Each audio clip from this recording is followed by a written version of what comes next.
Perkenalkan, nama saya Runi, NPM 47, Prodi Bimbingan dan Konseling. Oke, baiklah, di sini saya akan menjelaskan apa itu kajian tentang PTSDL. Untuk pengertian PTSDL adalah salah satu instrumen yang digunakan untuk mengungkapkan bagaimana siswa belajar melalui instrumen ini. Berdasarkan jawaban siswa diharapkan mampu mengungkapkan untuk belajar siswa sekaligus menemukan masalah anak siswa yang berkaitan dengan belajar. Disadari sepenuhnya bahwa keberhasilan siswa dalam belajar tidak hanya ditentukan oleh guru dalam proses belajar mengajar di kelas, namun banyak faktor yang mempengaruhi keberhasilan siswa dalam belajar, baik di dalam maupun di luar kelas. Memperhatikan ruang lingkup di kondisi kehidupan siswa pada umumnya, maka AUM disusun berdasarkan berbagai masalah yang mungkin dialami oleh para siswa dalam belajar tersebut. AUM PTSDL ini seyogyanya hanya dapat digunakan oleh guru BK atau konselor sekolah yang memang latar belakang bimbingan dan konseling. Hal ini untuk menghindari kekeliruan baik dalam proses maupun hasil yang didapat oleh AUM PTSDL itu sendiri. Mengungkapkan 5 aspek, yaitu antara lain: 1. Persyaratan penggunaan mata pelajaran. Yang kedua yaitu keterampilan belajar. Ketiga, sarana belajar. 4, keadaan diri pribadi. 5, yaitu lingkungan belajar ataupun sosial emosional. AUM PTSDL terbagi atas untuk beberapa tingkatan pendidikan. Yang pertama yaitu format untuk mahasiswa. Yang kedua yaitu format untuk SLTA. Yang ketiga format untuk SLTP. Yang keempat yaitu format untuk SD.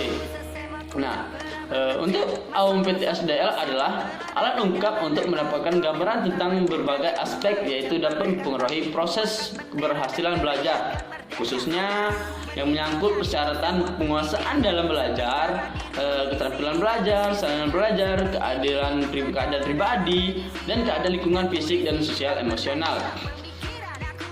Untuk penyelenggaraan AUM PTSDL ada beberapa tahapan.